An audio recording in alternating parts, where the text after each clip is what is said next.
Innal hamdalillah alladzi nahmaduhu wa nasta'inuhu wa nastaghfiruhu wa natubu ilaih. Asyhadu an la ilaha illallah wahdahu la syarika lah wa asyhadu anna Muhammadan 'abduhu wa rasuluhu wa nabiyyu ba'dah. Allahumma shalli wa sallim wa barik ala sayyidina wa maulana wa habibina Muhammad wa ala alihi wa ashabihi ajma'in. Qala Allah Ta'ala fi kitabihil aziz wa huwa asdaqul qailin.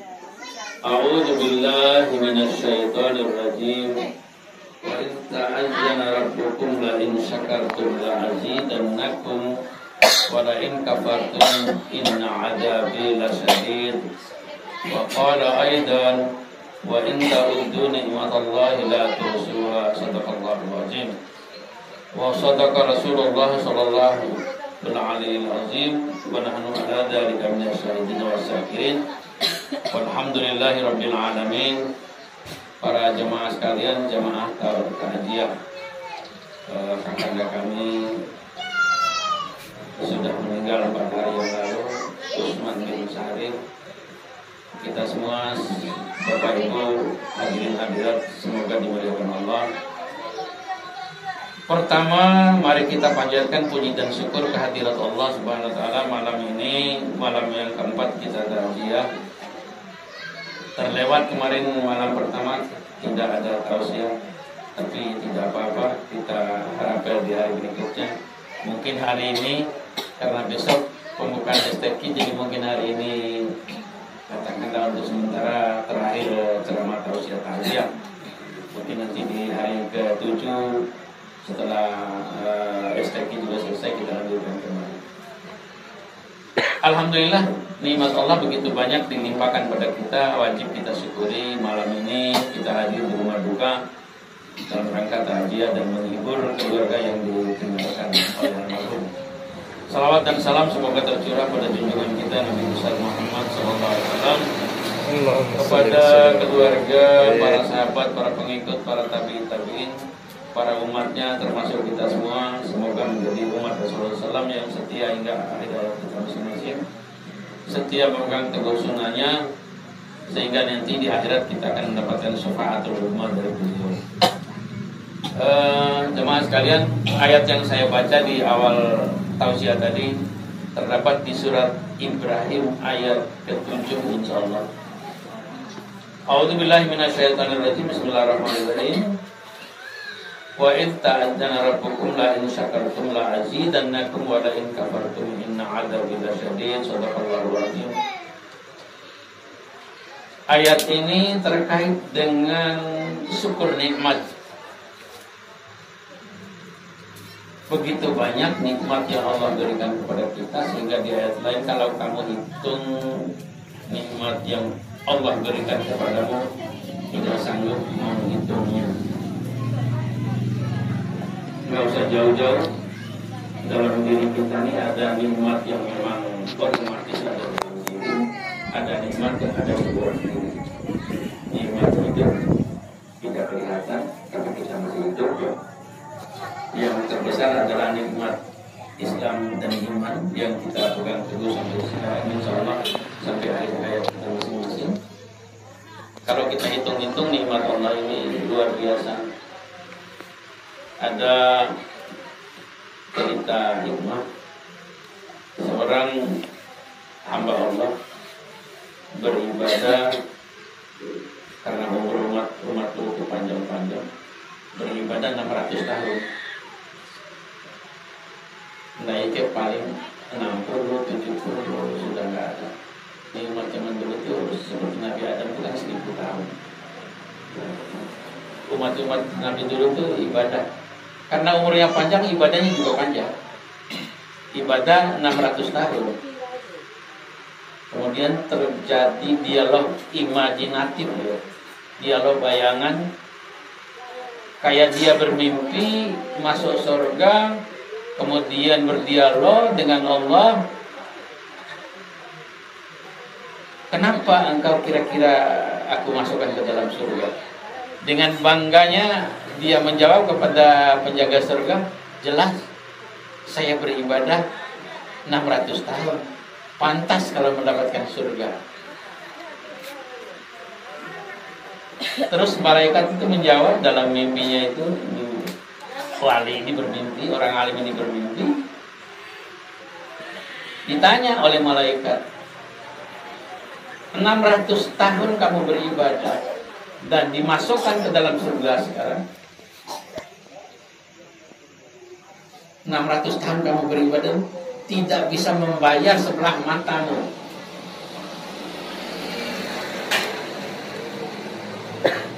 Matamu sebelah dibayar oleh kamu 600 tahun ibadah nggak cukup. Tetap masih kurang ibadahmu kalau dibandingkan nikmat Allah sebelah mata. Kita hitung. Selama hidup ini kita melihat apa saja dengan mata sebelah ini. Bukan dua belah, sebelah aja. Apalagi kalau dua-duanya selama hidup kamu 600 tahun beribadah itu,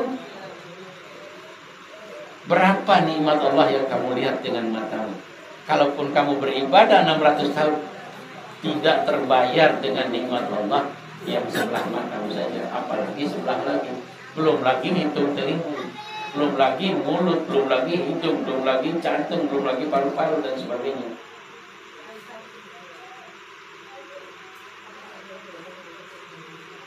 Kita dengan ibadah sekian kita merasa cukup untuk masuk surga. Aku dulu guys surga dari bukan karena amal, tapi karena rahmat dan ridho Allah. Ridho Allah inilah yang kita raih di dunia ini. Salah satunya dengan beribadah. Mencapai ridho Allah itu dengan beribadah kepada Allah. Kalau tidak ibadah kemudian kita masuk surga, minta ridho Allah, jangan harap. Dengan ilustrasi ulama yang beribadah 600 tahun, sebelah matamu aja belum terbayar, apalagi nikmat yang lain. Kita ilustrasi nikmat pendengaran misalnya. Nikmat mata ini aja kalau udah nggak bisa lihat luar biasa. Ada cerita orang buta menghadiri jamuan makan di meja.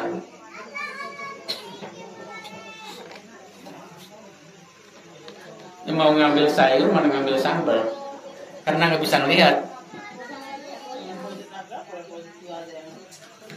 Mau salaman sama orang, tangannya nggak kena karena nggak bisa lihat. Mau nonton YouTube, mau nonton film nggak bisa.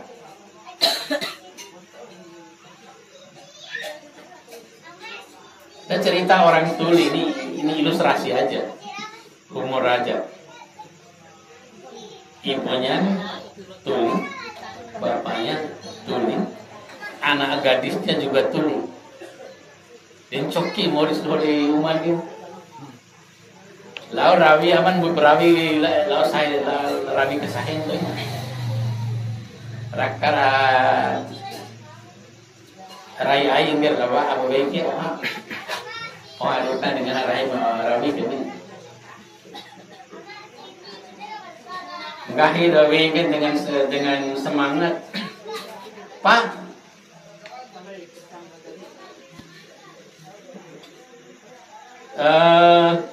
makan, kasih makan.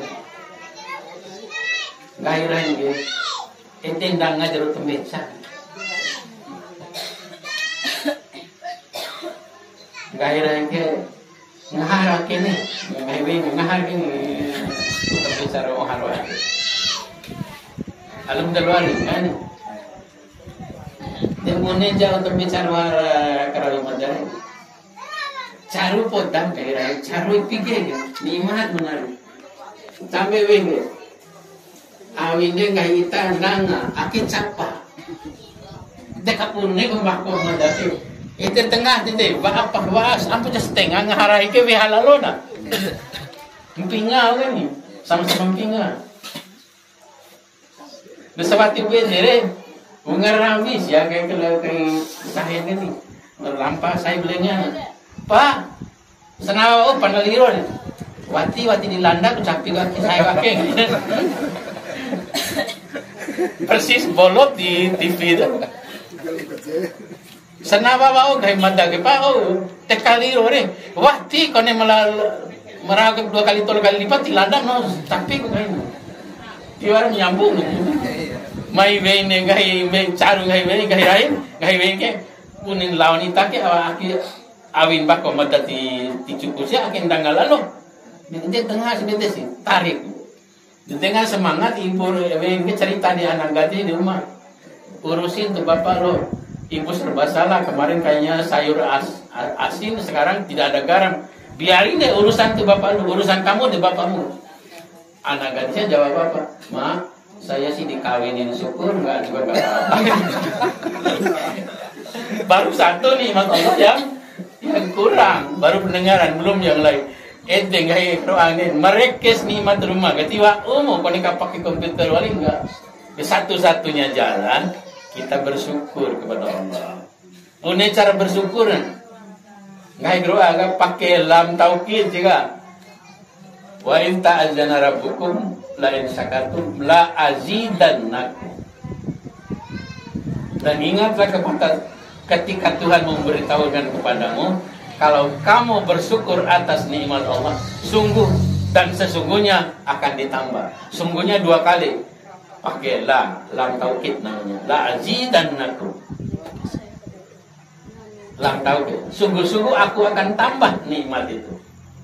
Wala in kafartum inna adzabi lasyadid. Kalau kamu tidak mensyukuri, azab Allah sangat penting. Pakai sungguh kan, sungguh penting. Contoh konkret cerita ilustrasi untuk mempingakan deh. Begitu sulit hidup kalau nikmat kurang satu. Makanya Allah katakan kalau kamu bersyukur la azidannakum, sungguh akan aku tambah nikmat itu. Wala in kafartum inna adzabi lasyadid. Kalau engkau tidak bersyukur, azabku sangat pedih. Kalau nikmat disyukuri, sungguh-sungguh ditambah. Kalau diingkari, sungguh-sungguh disiksa. Nah, persoalannya bagaimana cara bersyukur? Kembali lagi cerita 600 tahun tadi. Bukan karena ibadah itu, bersyukur itu dari hal-hal yang paling kecil dulu. Dapat nikmat minimal lisannya berucap alhamdulillah. Makan aja, mulai makan basmalah selesai makan hamdalah, alhamdulillah. Kami jarang tahu bambina, jarang tahu. Begitu kentian dia begini, tiba-tiba alhamdulillah begini. Itu yang paling kecil. Orang ngerti bahwa organisasi nawa loh. Yang lucu deh, umur puasa. Kalau mau buka puasa dari bibi warna dimencari khas orang. Kalau Nabi kan cuma 1, 3 atau 5 biji kurma makan minum air putih terus sholat maghrib. Kalau kita kan enggak, seluruh yang ada di meja itu kita hantam semua. Hanya sholat tarawih nggak kuat, orang lain amin daik kentia salah orang sebenarnya. Karena sesuatu yang berlebih memang nggak bagus. Bagaimana cara kita bersyukur? Dengan lisan alhamdulillah, berzikir kepada Allah. Dengan perbuatan ia beribadah kepada Allah. Bukan untuk mengharap surga, tapi tujuannya mengharap ridho Allah. Kalau Allah sudah ridho, apapun dikasih, kira-kira begitu. Sama udah betulnya ini, kalau sudah dicintai Allah, kalau sudah cinta, apapun kita kasih. Mandisaku dan penuhi rahab calabirana rahab donaib kemana tetap kita. Rasulullah SAW itu beribadah itu memang karena mensyukuri nikmat Allah. Seluruh nabi dan rasul, kalau jumlah nabi memang 124.000 nabi dan rasul, 313 menjadi rasul dan 25 rasul yang tercatat dalam Al-Quran. Mereka ini rata-rata beribadah itu bukan karena menjalankan perintah atau menjauhi larangan, tapi semata-mata mengharap ridho Allah Subhanahu wa taala. Kata ahli tasawuf, manusia beribadah ini ada 3 tingkatan, 3 kelas. Satu, ibadah seperti, mohon maaf, seperti pembantu, gak berani nolak karena takut kepada Allah. Punya dai bos ni karyawan dai kan tindisan bantan dai, tindisan sangat takut kepada dai ni. Akhir lahan tak pakai lahan kalau karyawan dai itu namanya ibadahnya pembantu atau jongos atau pasrah. 2, ibadahnya pedagang. Misalnya apa? Hitung-hitungan pahala. Jadi ibadah itu mengharapkan pahala saja. Pertanyaannya, apa yakin ibadah kita itu dikasih pahala oleh Allah? Jangan-jangan nilainya minus atau paling enggak 0 gitu. Jadi hitung-hitungan pahala. Ibadah karena takut boleh, ibadah karena mengharap pahala boleh juga. Karena hitung-hitungan akhir kan masuk surga atau neraka kan hitungan pahala terakhir.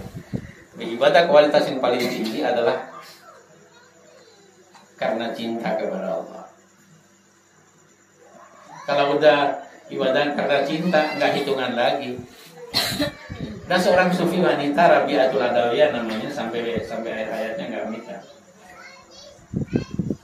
Hidup susah, hidup sangat susah. Disia-sia orang, disiksa majikannya, segala macamnya. Pala sambil tahajud tiap malam 1000 rakaat. Nggak tidur beliau, habis sisa sampai subuh itu nggak tidur. Dalam riwayat hidupnya setelah subuh sedikit tidur kira-kira 1 atau 1,5 jam. Habis itu bangun sholat juga, kemudian ngajar karena murid banyak sekali setelah dia jadi guru sufi. Perkara dia nggak menikah itu urusan dia dengan Allah. Tapi yang kita ambil adalah ibadahnya karena cinta, mensyukuri nikmat, kemudian cinta kepada Allah. Tidak ada orang yang melamar, banyak, termasuk gurunya sendiri, Hasan al-Basri, orang Basra. Guru tasawufnya Hasan Basri. Wahai Rabi'atul Adawiyah, apakah engkau mau menikah dengan saya? Saya lamar engkau jadi istriku. Apa jawabnya? Ada pertanyaan saya. Kalau Tuan Guru bisa menjawab, saya bersedia menikah dengan Tuan Guru. Pertanyaan pertama, Tuan Guru, kalau saya mati nanti husnul khotimah apa su'ul khotimah? Ya belum tahu, kamu juga belum mati. Nah, berarti -1. Pertanyaan pertama nggak bisa dijawab. Pertanyaan kedua, apakah di alam kubur saya dapat siksa kubur atau nikmat kubur? Ya saya juga nggak tahu, karena kita belum masuk ke alam kubur. Berarti 2-0 udah nggak. Di akhirat nanti saya masuk surga apa neraka? Apalagi itu? Ya udah, berarti nggak bisa melamar saya, Tuan Guru. Ditanya oleh orang lain, kenapa alasanmu tidak mau menerima laki-laki yang melamar? Ini urusan dia, tidak ada kaitannya dengan kita. Ini hanya contoh kecintaan seseorang kepada Allah Tuhannya. Maka aliran tasawuf dia itu dikenal dengan aliran mahabbah, aliran cinta. Apa jawabnya? Cinta saya sudah tidak terbagi kepada makhluk, karena 100% cintaku sudah kuserahkan kepada Allah. Jadi tidak menikah pun bagi aku itu gak ada. Yang penting Allah cinta. Dan menjadi guru sufi terbesar wanita yang mengajarkan bertiga ratusan ribuan orang. Saya kembali ke Rasulullah. Rasulullah, setiap Nabi Rasul, apalagi Rasulullah, sudah jamin, sudah tidak ada dosanya, sudah penuh pahalanya, sudah tidak akan berbuat dosa. Kalau semua apalagi Rasulullah maksum, terbebas dari dosa. sudah pasti masuk surga dan makhluk pertama masuk surga, kok ibadahnya tiap malam? Sholat tahajud Rasulullah itu tidak pernah tinggal tiap malam, sampai mata kakinya ini bengkak. Aku sering tahu kita sebenarnya tertutup ke bintai juga oleh istrinya. Ya Rasulullah, kenapa sih Tuhan ini kan sudah bebas dari dosa, pahalanya udah paling bagus, hamba yang tidak ada dosa yang lalu, yang pun dosa yang akan datang tidak ada lagi, kok ibadah sampai seperti itu sekali? Apa jawabnya? Apakah tidak suka kalau aku ini pandang berdoa sebagai hamba yang pandai bersyukur? Kembali ke ayat surat Ibrahim ayat itu, kalau kita bersyukur insya Allah. Kebanyakan kita ini masalah rezeki juga kurang bersyukur. Rezeki losakan dihis toika wati puas pakai oleh toing gitu. Sudah punya misalnya kendaraan satu, mau dua, punya mobil satu, mau mobil dua, punya sepeda maunya motor, punya motor maunya mobil, mobil satu maunya dua, dua maunya tiga, dan seterusnya. Rasulullah menggariskan dalam sebuah hadis, tanda orang bahagia itu ada 4. Kalau urusan ibadah dia melihat ke atas, urusan akhirat dia melihat ke atas, urusan dunia dia melihat ke bawah. Apa artinya? Kalau kesalahan kepada orang dia selalu ingat, kebaikan kepada orang lain dia selalu lupakan. Dampak tanda orang bahagia. Soalnya kalau 4 ini kita perhatikan, bahagia dunia insya Allah, akhirat juga. Kalau urusan ibadah, urusan akhirat, Rasulullah selalu melihat orang kepada hambanya, selalu melihat orang yang lebih baik ibadahnya. Dia bisa tahajud tiap malam, kenapa saya tidak? Kalaupun belum bisa, mungkin sekali 2 kali dulu coba. Lihat ke atas dalam urusan akhirat. Jangan lihat ke bawah urusan akhirat. Di kondisi yang sudah sediakan, aku baju sembilan, nah ini gitu. Jangan urusan dunia lihat ke bawah, urusan akhirat lihat ke atas. Urusan harta ini lihat ke bawah. Yo, alhamdulillah saya punya mobil. Tetangga saya sebelah cuma punya motor. Kata yang punya mobil, alhamdulillah saya punya mobil, kemana-mana gak kehujanan. Lihat tetangga cuma punya motor, kemana-mana masih kehujanan. Kata yang punya motor, alhamdulillah punya motor, kemana-mana cepat. Tetangga sebelah cuma pakai sepeda, kemana-mana harus capek. Kata yang punya sepeda, alhamdulillah masih bisa jalan. Tetangga sebelah sudah lumpuh bertahun-tahun gak bisa jalan. Kata yang lumpuh, alhamdulillah masih hidup. Kemarin tetangga dia mobil, selalu lihat ke bawah kalau urusan dunia.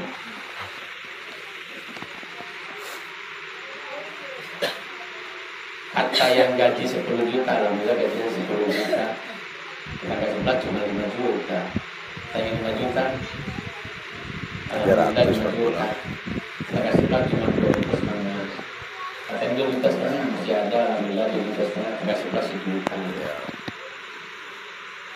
Kata yang 1 juta, alhamdulillah 1 juta. Teman saya bisa 500. Kata yang 500, alhamdulillah masih ada 500. Teman saya honorer sukarela, suka dan rela 4 bulan baru gajian. Itu pun hanya 300. Kayak BLT. Itu ciri orang bersyukur begitu. Ya. Sehingga di hati ini tenang. Tenang. Apa yang mau dicari? Yang saya ngomong kemarin malam itu dunia nih, ya Allah. 1 hari di akhirat 1000 tahun dunia. Tapi kita mati-matian ngejar yang 1000, yang 1% itu. Jadi hadirin, kita beribadah karena Allah, karena bersyukur. Boleh mengharap pahala, boleh karena takut, boleh hitung-hitungan pahala. Tetapi yang paling tinggi kita mengharap ridho Allah. Kalau Allah sudah ridho, apapun dikasih. wali-wali Allah, orang-orang alim, nggak ada kerjaan. Tapi penghasilan uangnya lebih banyak dari yang pegawai. Saya kenal seseorang,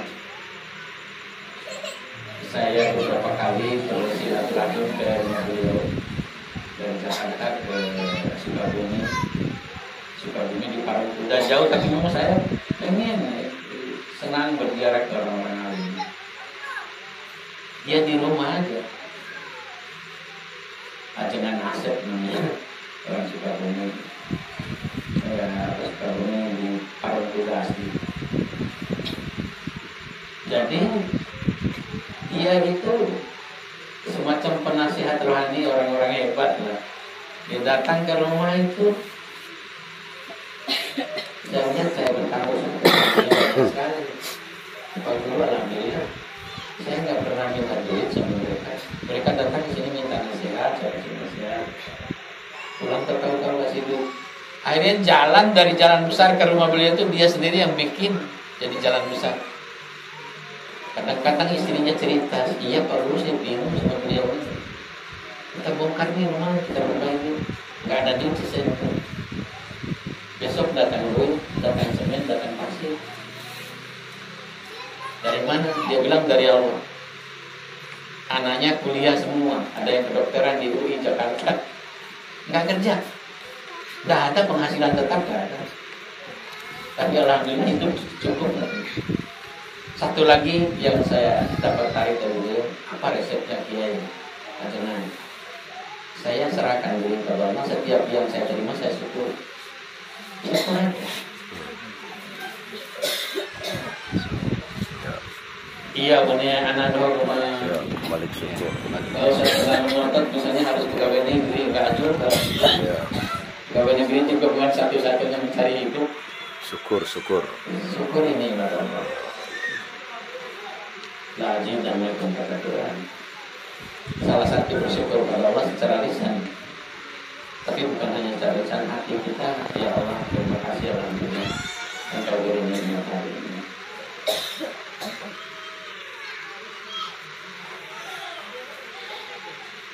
Syukur itu dari yang kecil, dan syukur yang besar itu ya kita jauh-jauh sih. Satu buku, satu ikatan juga, mau syukur, mau tawakal, mau sabar. Lingkaran tengahnya itu takwa kira-kira.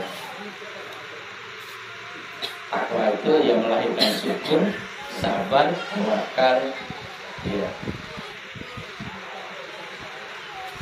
Buah dari takwa, maka berkali-kali saya katakan, Al-Quran juga berulang berkali-kali. Kata jauh dan saya baca. Takwa. Persiapkan bekalmu sesungguhnya bekal yang terjadi di dalam takwa. Bertakwa ya bertakwa kepada Allah wahai orang-orang yang berakal. Tetap lagi sebagai tanda syukur kita kepada Allah. Tidak usah banyak-banyak dulu lah. Mari kita semua umat Islam, laki perempuan, tua muda, besar kecil. Pertama, tunaikan sholat di waktu. Jangan dianggap sepele.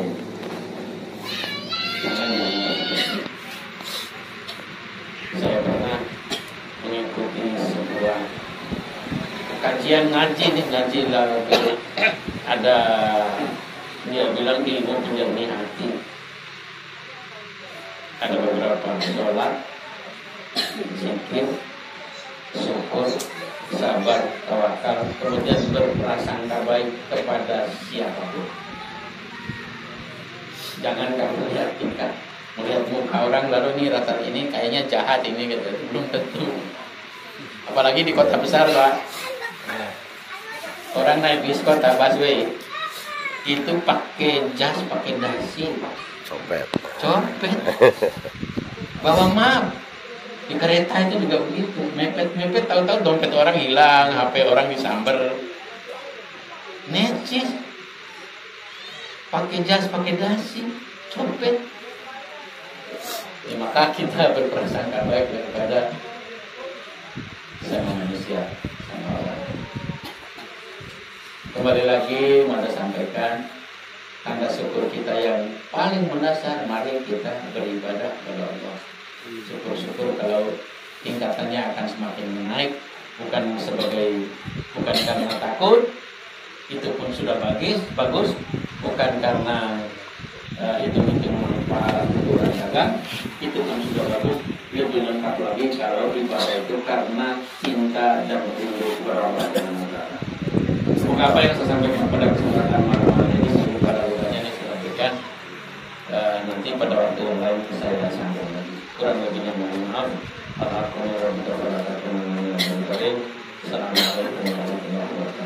Waalaikumsalam warahmatullahi wabarakatuh.